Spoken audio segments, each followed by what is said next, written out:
estamos hablando de que la seguridad social comienza en nuestro país a partir del año 1940, cuando comienza el proceso de industrialización y de petróleo en nuestro país y se comienzan a generar efectivamente grandes procesos de sistemas asalariados. Es cuando se hace necesario incorporar el proceso de reforma y de incorporar lo que es la seguridad social. Sin embargo, para esa fecha ya países muy cercanos a los nuestros como Cuba, como Uruguay y Chile ya tenían más de 20 años con experiencia en la seguridad social. Y en el mundo ya se tenían más de 100 años de experiencia de la seguridad social. Eso significa que de aquí en adelante, a pesar de que nosotros estamos muy ansiosos por un proceso de reforma en la seguridad social, evidentemente tenemos que considerar que este proceso no puede ser ni tan veloz, ni tan ágil, ni tan voraz como nosotros quisiéramos, porque requiere toda una institucionalidad necesaria que evidentemente el Estado ha tratado de incorporar en el sistema. Se hace la sugerencia de que el Estado está siendo muy proteccionista en este sistema y que es preferible reducir un poco la carga del Estado y transferir parte de esa carga social hacia los contribuyentes, al ciudadano en general. Y se comienza un proceso de reforma donde se intenta incorporar, digámoslo así, un proceso de privatización en el sistema de seguridad social. Posteriormente, con la reforma de la Constitución Nacional en 1999, se crea una plataforma, un piso, que hace que se derogue esta ley orgánica del Sistema de Seguridad Social Integral que estaba previsto en la ley en 1997 y se tiende un poco a dar cumplimiento a los principios rectores de la Constitución Nacional. En definitiva, nunca hemos dejado de estar en la estatización porque esas leyes que se pretendieron incorporar en el periodo de 1997 hasta el 99 nunca llegaron a consolidarse y a aplicarse efectivamente.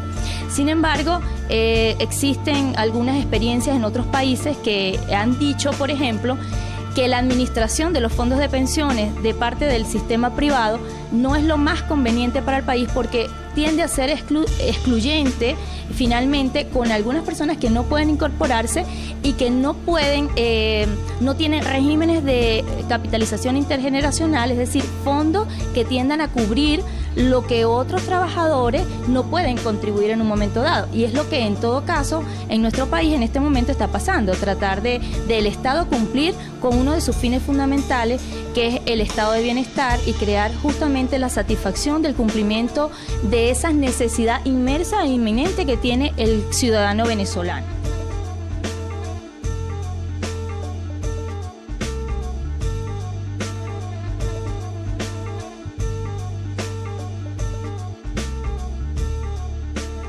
El hecho de que se traspase a la parte privada no implica que no pueda existir mal manejo de esos fondos, ¿ok? Y entendemos de que a nivel constitucional el que garantiza es el Estado, el sistema integral.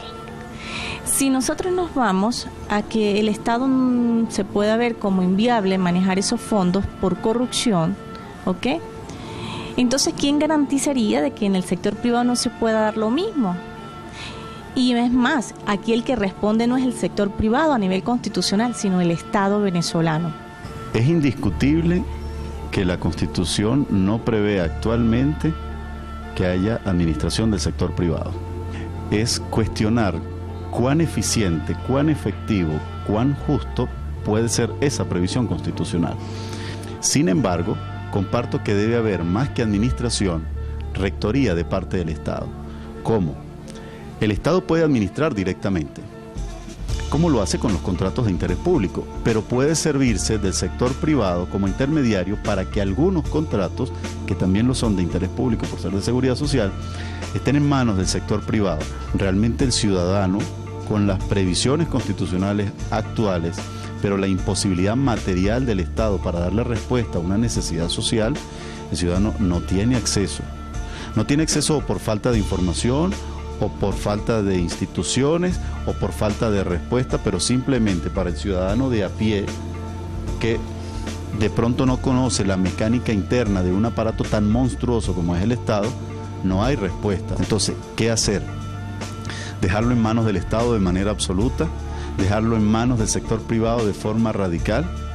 ¿O podría buscarse un híbrido?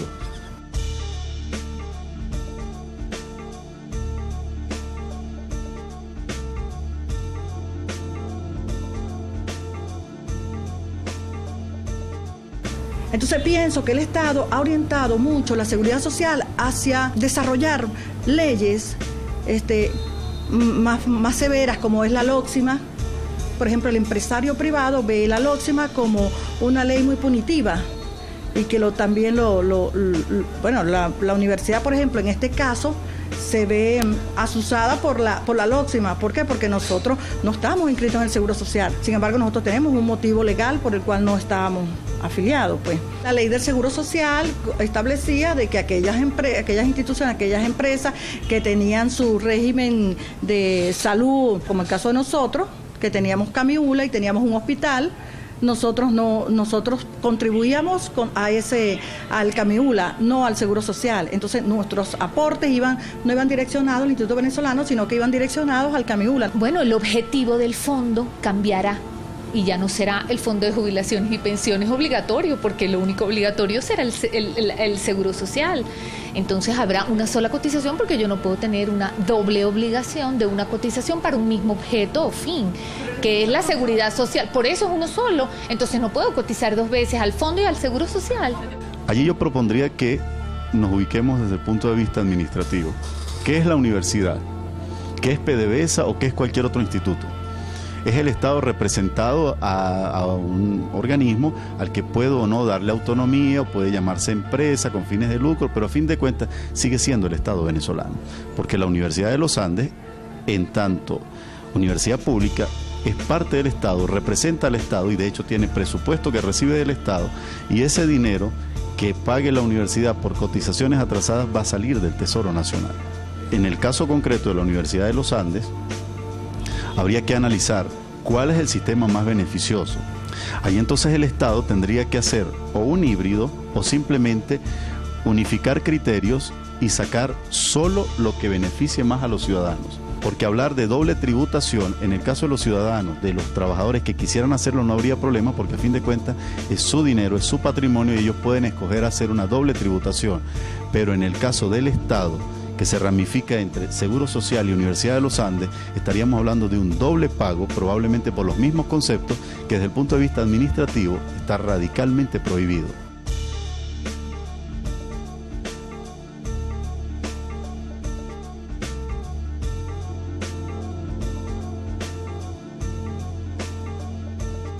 ¿Qué es lo que pueden hacer desde el punto de vista de seguridad social los sindicatos con los patronos? Si un patrono no cumple con la seguridad adecuada y no cumple con las condiciones establecidas por el legislador dentro del ambiente laboral, el sindicato es el llamado a mejorar esas condiciones. Yo creo que es un muy buen momento que los sindicatos deberían aprovechar de ser entes garantes y controladores de la correcta aplicación del sistema de seguridad social. Las leyes están previstas, los marcos los tenemos.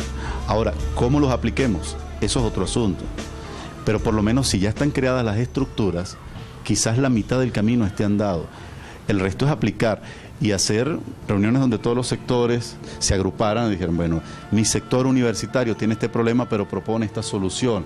Y luego con soluciones multidisciplinarias y colectivas, tomar una solución para evitar sistemas paralelos, para evitar pagos paralelos, pagos simultáneos y en definitiva, desastre gerencial colectivo, que no afecta al sector laboral, afecta a toda la economía nacional.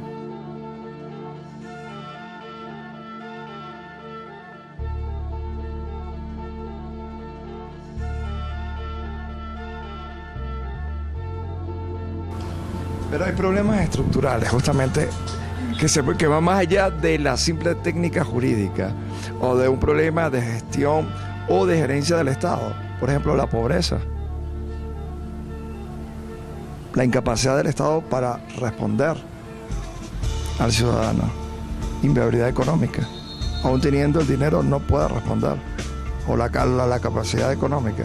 O también es falta de voluntad política. La voluntad política existe, lo que no existe es la continuidad de los planes del Estado. Es decir, la alternabilidad de los sistemas políticos o de los gobiernos de turno no le dan continuidad a los planes que se han propuesto cada uno de esos gobiernos. Pensar en el Estado venezolano no como un ente tributario como tal y un ente recaudador 100%, sino como un ente administrador de la riqueza de la nación. Y dar cumplimiento a aquel principio constitucional de que todos estamos obligados como ciudadanos venezolanos a coadyuvar con el gasto público mediante el pago de impuestos, tasas y contribuciones, entendiendo la seguridad social como una contribución.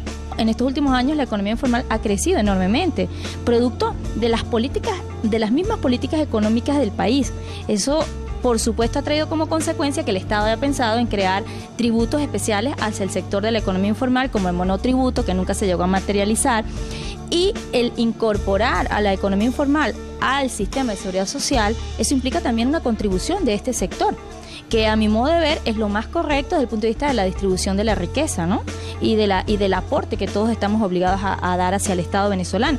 Y la incorporación del sector informal hacia la seguridad social, de entrada, genera un problema grande para el Estado, porque tiene que darle, sufragar las pensiones de los que ya están a punto de hacerse acreedores de ellas, es decir, los incapacitados por alguna enfermedad, por ejemplo, o los que están en la edad de adquirir las pensiones. Para el Estado venezolano resulta una carga, pero incorporar a los que están empezando en la actividad informal a futuro va a solucionar quizás un problema que inicialmente tenemos, pero que a la larga va a ser satisfactorio para el Estado venezolano.